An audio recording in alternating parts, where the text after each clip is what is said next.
Salut à tous, bienvenue, bon retour sur ma chaîne YouTube, sur le canal de Cédric. Vous voyez, je l'ai pas mis en entier pour essayer de faire une vidéo un petit peu plus courte que la dernière fois. On va essayer. J'espère que vous allez bien. On est le mardi 4 février, nouvelle vidéo, donc vidéo consacrée principalement à l'Inter. Vous en avez l'habitude désormais, c'est le sujet principal de ce canal. Et donc du mercato, puisque finalement, alléluia, depuis ce lundi à minuit, le mercato d'hiver est fermé. Mercato, parole italienne, qui veut dire marché. D'ailleurs, les principaux insiders, les principaux journalistes mercato sont en Europe, ils sont quasiment tous italiens. Hein. Romano, Di Marzio, Pedura, Moreto. Je pense que vous les suivez tous, qu'ils écrivent en italien ou en anglais. Alors, mercato pour marché, normalement, en hiver, on est plutôt dans un mercatino, un petit marché. Cet hiver, c'est encore plus marché que les autres hivers, j'ai l'impression, certainement avec l'effet Ligue des Champions dans un premier temps, puisque eh bien, les clubs ne pouvaient pas recruter, pouvaient recruter bien sûr pendant tout le mois de janvier, mais ne pouvaient pas changer leur liste en Ligue des Champions. Du coup, les clubs qui sont en Ligue des Champions n'ont pas voulu vendre avant le 8e match de la Ligue des Champions, c'est-à-dire qui était le 29 janvier. Et donc tout s'est concentré à la fin du mercato, encore plus que d'habitude, encore plus sur les derniers jours et les dernières heures. Et du coup, sûrement, ça crée encore plus cet effet de confusion et de grand n'importe quoi. On y a le droit à chaque fois fin août et à chaque fois fin janvier. Là, je pense que c'est encore plus intense, notamment en Italie, parce que deux gros clubs avaient besoin de réparer leur marché d'été. Il s'agit de la Juve et surtout du Milan, les deux qui ont fait beaucoup d'efforts, et surtout le Milan, là, sur la dernière 24 heures, 48 heures, qui a beaucoup changé de choses, puisqu'il y a un besoin très clairement de sauver la saison, puisque les deux clubs ont besoin de finir dans le top 4, voire le top 5 si jamais l'Italie arrive à obtenir la place bonus pour la Ligue des Champions, mais clairement, pour les deux clubs, c'est vital de se qualifier pour la Ligue des Champions, d'un point de vue économique certes, mais surtout d'un point de vue sportif, bien sûr, puisque tu perds en attractivité, en plus de perdre des dizaines de millions d'euros. En football, on ne parle qu'en millions, on ne parle jamais en milliers. C'est comme pour nous dire 2 euros, des milliers d'euros. Alors, le mercato de l'Inter pendant ce temps, me direz-vous, la dernière journée tranquille, Radou est parti. Radou, vous vous en souvenez, le gardien titulaire à Bologne, il y a 2022, donc bientôt 3 ans. Est parti, puisqu'il était toujours au club. Alors, il s'entraînait avec les jeunes, il ne s'entraînait même plus à Piano Gentile, il n'était pas sur la liste, puisque le club avait voulu s'en séparer cet été et qu'il a refusé toutes les destinations. Du coup, il était en dehors du projet, mais il était payé, il avait un bon salaire. Donc, il a signé à Venise, notamment pour remplacer Stankovic, qui s'est blessé de façon assez importante. Hein. Le gardien prêté par l'Inter, d'ailleurs, à Venezia, qui faisait une très bonne saison, qui s'est blessé, ça semble assez sérieux, et donc Radou, qui a signé pour être sans doute titulaire, ou en tout cas numéro 1 ou numéro 2. Du coup, ça libère entre 1 million et 1,5 million d'euros au bilan pour l'Inter, entre ce qui restait de salaire et puis ce qui restait d'amortissement, puisque si Radou avait été formé au club, entre-temps, il avait été vendu, racheté en clause de rachat, donc du coup, il y avait un petit peu d'amortissement aussi encore sur le gardien roumain.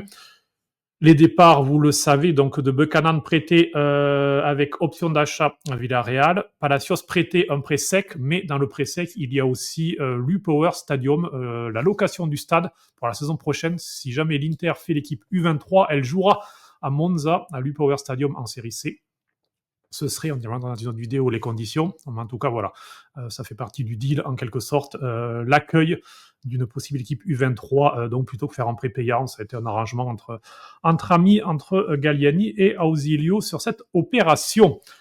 Voilà pour les départs. Du coup, pour les arrivées, vous l'avez vécu, l'arrivée de Zaleski, Nicolas Zaleski, donc seul recrue. Petar Suzic, a priori, c'est quasiment fait, mais bon, lui, c'est pour juin. Il devra arriver le milieu de terrain croate lors de la fenêtre de mercato de début juin. C'est une fenêtre spéciale pour les clubs qui font le mondial des clubs de la FIFA aux États-Unis. Les clubs pourront recruter lors de cette période-là. Les clubs pourront mettre 35 joueurs sur les listes pour le mondial des clubs, et donc l'Inter a comme projet bien de recruter Suzic, lui laisser terminer la saison là en Croatie, et puis le prendre et l'amener en tournée pour commencer l'intégration tout de suite. Et voilà, c'est plutôt une bonne chose. A priori, je vais pas vous mentir, je l'ai très rarement vu jouer. J'ai vu quelques vidéos, quelques bouts de match en sélection, mais j'ai plutôt trouvé bien, mais sans qu'il me marque particulièrement. Je vais croire ce que je lis. Je lis beaucoup de choses positives. Un joueur qui peut jouer aussi bien dans un milieu à 2 que dans un milieu à 3. Donc, qui peut bien, a priori peut-être un petit peu plus Mezzala que Legista, on verra. En tout cas, ça semble un joueur vraiment intéressant. Donc, c'est bien que l'Inter ait décidé de miser sur lui. Et puis bon, après Kovacic et après Brozovic, on fait confiance au milieu croate à l'Inter. Donc voilà pour l'avenir. Pour le présent, donc Nicolas Zaleski, l'international polonais, vous avez suivi ça pendant le week-end. Il est arrivé samedi, juste avant minuit. Il est arrivé genre à 21h à l'aéroport. Tout de suite, il l'a amené à Piano Gentile. Il a signé son contrat et il a pu être enregistré avant minuit. Et comme il est né après le 1er janvier 2022, il est sur la liste des moins de 22 ans et donc il pouvait être ajouté. Il fallait qu'il soit sur la liste bien à minuit avant le match. Donc il a été mis de justesse avant le match. Pas besoin de passer de visite médicale pour enregistrer le transfert, puisqu'il était couvert déjà par les visites médicales effectuées en début de saison avec la Roma, puisque chaque joueur en début de saison doit passer une visite médicale pour enregistrer la licence, le contrat tout simplement. Donc il était couvert par cela. L'Inter a décidé ce lundi de faire des visites complémentaires pour avoir des données à jour en quelque sorte sur lui, mais c'est une chose qui est, on va dire, plus pour le club, puisque d'un point de vue du règlement, il était déjà couvert par les visites faites donc précédemment. Il est arrivé, il a tout de suite donc été inséré dans le groupe. On l'a vu arriver avec un grand sourire et donc il a même joué directement. Et Simone Inzaghi qui l'a dit après le match, mais c'est ce qui avait déjà filtré précédemment, c'était son choix, Nicolas Zaleski, son choix par rapport au contexte. Puisque l'Inter n'a pas d'argent depuis que Simone Inzaghi est arrivé, à part le premier été qui a été sanglant, puisqu'il y a eu du plus 120 millions d'euros au niveau du bilan du mercato. Depuis, ce sont des mercatos à zéro entre une année et l'autre. C'est-à-dire que si une année tu fais moins 30, l'année d'après tu vas faire plus 30, mais voilà. L'Inter navigue sur un zéro de mercato continu. Et cet hiver, il a fallu libérer l'espace avec Buchanan et Palacios au niveau salarial pour mettre Nicolas Zaleski. Il n'y a pas la possibilité de faire plus. Donc, vu les moyens à disposition, Zaleski, c'était très clairement le choix de Simone Inzaghi, puisque c'est le profil qu'il a toujours demandé, en fait, depuis qu'il est à l'Inter, comme piston. Vous vous en souvenez, Quadrado, joueur qui dribble, rapide, qui provoque balle au pied. C'est différent de Zaleski. Quadrado, c'est beaucoup plus un feu follet, on va dire. Mais bon, il s'est blessé quasiment toute la saison, il est parti. On lui a pris Buchanan, qui a ce même profil-là, sauf qu'avec Buchanan, ça a été plutôt compliqué. Moi, je ne vais pas dire que Zaleski est meilleur que Buchanan dans l'absolu. Moi, je le pense. Mais c'est un avis purement personnel et discutable. Vous pouvez me dire, ah non, Buchanan est plus fort, Buchanan cible. Par contre, je suis convaincu que Zaleski est plus adapté par rapport à Buchanan à ce que veut Simone Inzaghi. Et pour moi, lorsque tu es un club et que tu crées un projet à moyen terme, tu dois penser à ce que tu veux faire donc en tant que club avec ton actionnaire et compagnie, faire un vrai projet et donc prendre des jeunes joueurs plutôt que des joueurs anciens. Ok, penser aux plus-values, penser à tout ça, c'est une très bonne chose. Mais par contre, tu dois aussi mettre dans l'équation ton entraîneur. Surtout si ton entraîneur, logiquement, il a un contrat en tout cas, et comme ça se passe bien, il n'y a pas de raison, doit encore être là la saison suivante. Et donc, prendre un Buchanan ou un Palacios, qui sont des joueurs jeunes, pas finis, on va dire, au niveau sûrement football, et surtout pas adaptés encore au football italien, qui ne parlent pas italien, pour Simone Inzaghi, c'est une limite, on l'a vu. En revanche, si tu lui prends un Nicolas Zaleski, qui est italien, parce qu'il est international polonais, mais il est né à Rome, et si vous l'avez entendu parler, il a un accent romain purement, vraiment pure souche. Donc, il joue en Serie A depuis 2-3 ans maintenant, c'est Mourinho qui l'a lancé. Il a les codes de tout cela. Forcément, pour Simone Inzaghi, c'est plus facile par rapport à sa façon de travailler pour l'intégrer et pour lui donner de la confiance tout de suite. On a vu que Buchanan, le peu qu'il lui a donné en confiance, ça n'a pas matché. Buchanan ne lui a pas rendu le peu de confiance. Et moi, je me souviens sur les dernières entrées de Buchanan, là, en décembre-janvier, c'est un joueur, je me souviens contre Bologne, où le ballon lui brûlait les pieds, il faisait des passes en retrait. Moi, Zaleski, ce que j'ai aimé ce dimanche, donc Inzaghi l'a lancé, alors qu'il avait encore sur le banc Darmian, certes qui est plus défensif, mais il avait Darmian, et il avait Arnautovic et Taremi. Donc, il aurait pu faire d'autres choix. Il a préféré laisser les deux attaquants, et je comprends pourquoi, parce que vu ce que font au niveau des rendements les remplaçants cette saison, tu les laisses, et mettre Zalewski à la place d'Andy Marco, qui depuis plusieurs matchs un petit peu plus en difficulté physiquement, qui n'a pas fait un très bon derby, faut être honnête, mais il a lancé ce gamin de 22 ans, un joueur qui depuis plusieurs mois à la tête qui explose, puisqu'à Rome, il a été pris clairement pour cible par les supporters, et Rome, pour le meilleur et pour le pire, c'est une ambiance très très passionnelle, mais qui est toxique aussi. Tu sais, c'est un peu comme un amour. C'est un amour qui tu as beaucoup de passion, mais qui, au moindre grain de sable, devient super toxique et qui te détruit. Et Zalewski, il était détruit par le poids, lui, formé au club, lui qui aime ces couleurs-là, qui a fait des bons débuts. Tout de suite, c'était l'espoir lancé par Mourinho. C'était devenu un joueur qui ratait tout. Et sans aller sur des exemples de matchs à droite, à gauche, Roma-Inter, c'est lui qui perd ce ballon au duel avec Fratesi, qui contrôle mal le ballon, Fratesi le récupère, le contrepart, Lautaro est servi, but 1-0. Et Zalewski en a fait 2 ou 3 erreurs comme ça cette saison, et du coup les supporters ne lui pardonnaient plus rien. Et lui, à chaque fois qu'il rentrait, il rentrait avec une pression. Quand tu es sifflé par ton public, c'est compliqué. Il a 22 ans. C'est pas... Imaginez, c'est compliqué pour Pellegrini, c'est compliqué pour Mancini, c'est compliqué pour Cristante. Imaginez pour Zalewski. Donc il était fini là-bas. Il avait besoin d'un nouveau défi. Et le fait qu'il ait refusé Marseille, où c'était pas un prêt mais un transfert, qu'il ait accepté de prolonger son contrat d'1 an pour pouvoir venir en prêt avec option d'achat. Il n'y a pas d'obligation, c'est une option. L'Inter, 6 ou 7 millions d'euros en fin de saison, pourra l'acheter. Mais si ça marche pas, il retourne à Rome. Donc il a fait un choix fort aussi pour venir. Parce que Simone Inzaghi l'a appelé plusieurs fois, il lui a dit moi je compte sur toi, on va travailler, tu auras ta chance. Il lui a montré dès le premier match, parce que Zielinski a fait un bon petit travail aussi, ils seront mis en sélection tous les deux. Et d'ailleurs, je pense que ça peut être bien aussi pour Zielinski ce transfert, puisque je le sens un petit peu introverti. Peut-être un petit peu de mal à se libérer humainement dans ce groupe, un petit peu comme Taremi aussi. C'est des joueurs, je pense qu'ils ont un petit peu de mal à s'intégrer dans un noyau dur, dans un noyau qui depuis plusieurs saisons va de l'avant. Voilà, c'est pas forcément évident. Parce qu'un vestiaire, vous savez, c'est avant tout, c'est un groupe humain, donc il y a des dynamiques aussi. Et c'est un groupe fort, c'est un groupe où tout le monde cherche d'aider l'autre. Ça, c'est vrai, c'est un groupe très sain au niveau de l'Inter.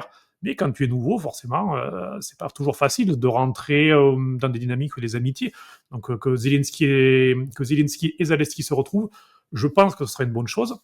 Je ferme la parenthèse, mais voilà, du coup, il a fait ce choix-là. Inzaghi le fait rentrer, et Zalewski, les 2-3 premiers ballons lors du derby, il les a plutôt ratés, il a joué en arrière, on sentait que le ballon lui brûlait un petit peu les pieds, qu'il ne savait pas trop quoi en faire.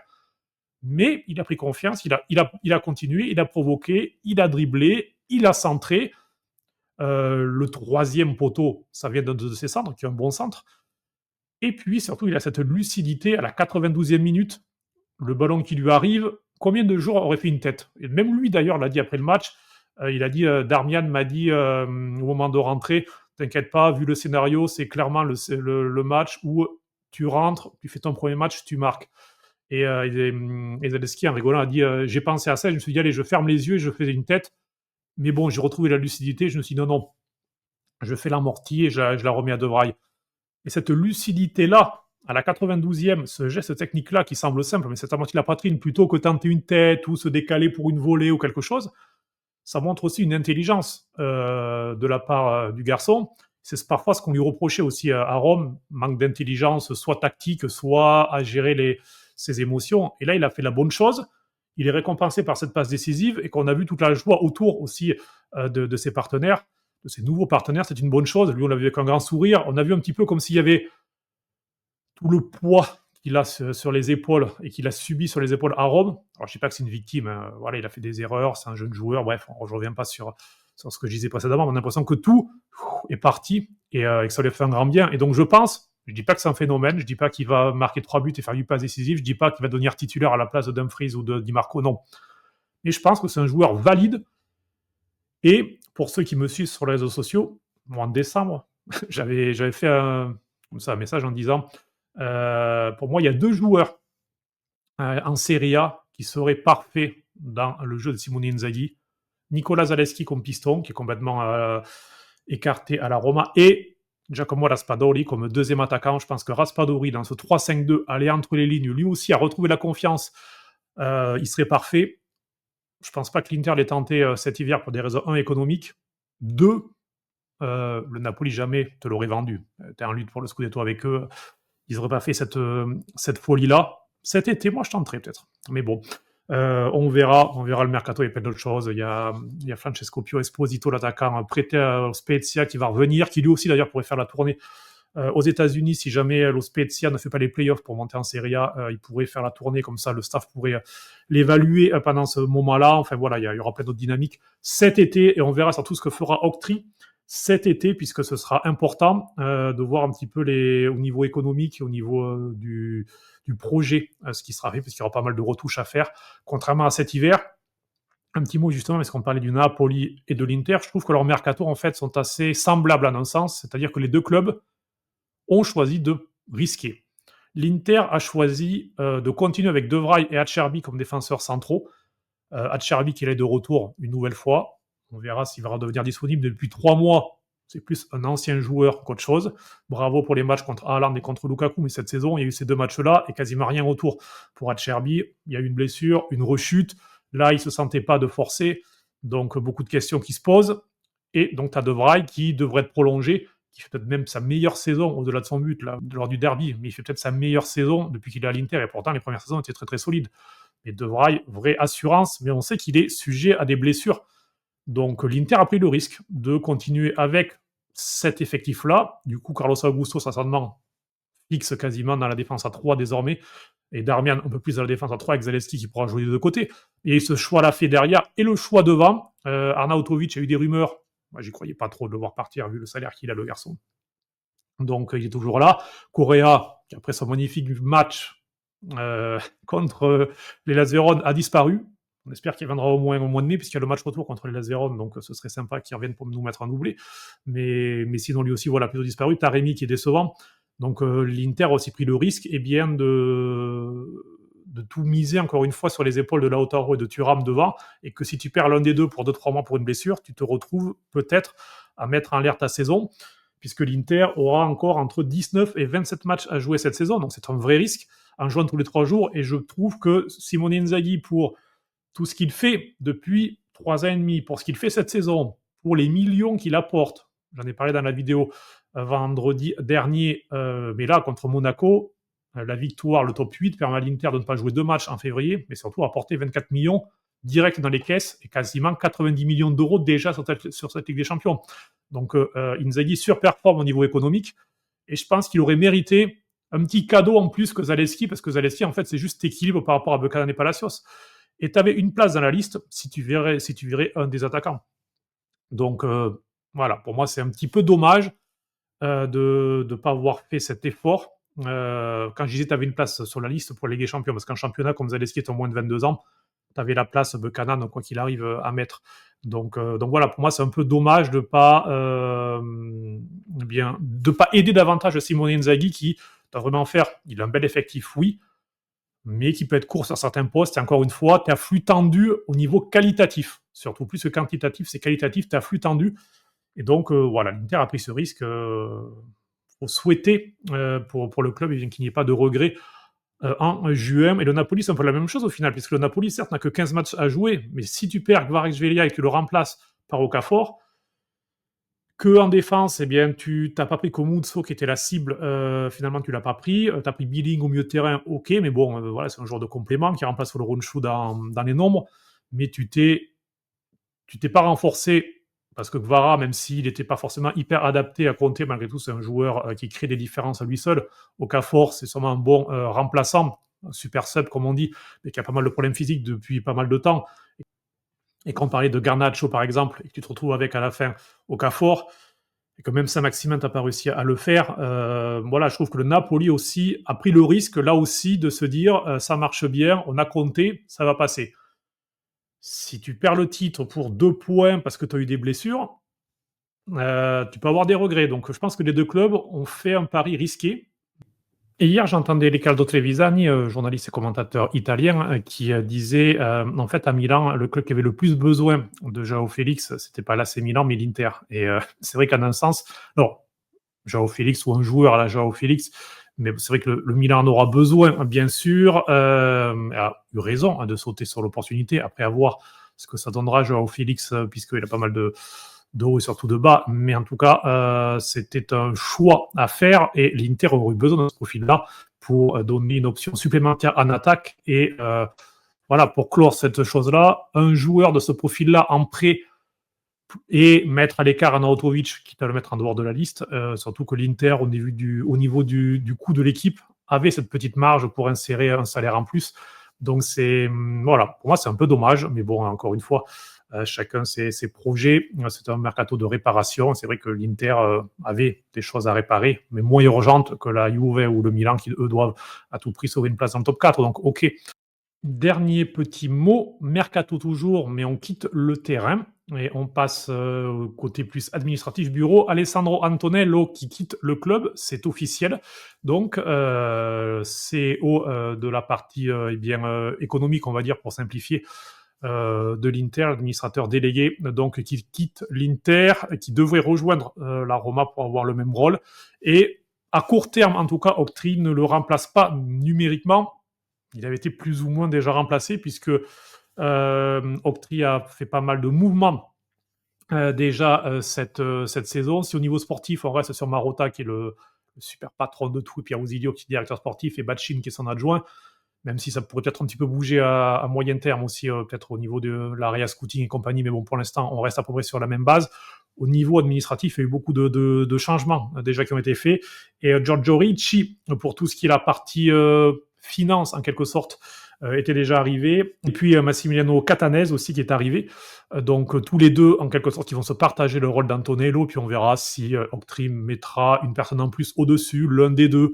On verra à moyen terme. Il y a eu beaucoup de changements au-delà de ces deux hommes. Il y a eu d'autres arrivées, d'autres départs. Donc Octree qui a pas mal retouché vraiment toute cette partie-là. J'en ai parlé dans la vidéo sur Simone Inzaghi. Très clairement, si le sportif est en croissance, même au-delà de ce que l'on pouvait espérer, objectivement, pour tout ce qui est la partie commerciale, l'Inter est en deçà de ce qu'elle pourrait faire. Et donc l'objectif d'Octree, c'est d'augmenter vraiment les ressources là-dessus. Et donc, change les hommes pour essayer d'améliorer ce domaine-là. Voilà pour la vidéo. Je pensais faire 15 minutes. Il y a eu un petit peu de rab. J'en ajoute pas plus. N'hésitez pas à commenter la vidéo, à vous abonner sur le canal de Cédric. Si vous avez des idées aussi, des envies de sujets, de vidéos, n'hésitez pas. J'en ferai une sur les structures prochainement, notamment sur l'équipe U23. Je vous ai parlé du stade et de l'U-Power. Si jamais l'équipe est créée, j'y reviendrai de façon un peu plus détaillée prochainement. Il me reste à vous souhaiter une bonne semaine sans mercato, finalement. On va pouvoir parler aussi un petit peu plus de terrain. Allez, ciao, ciao.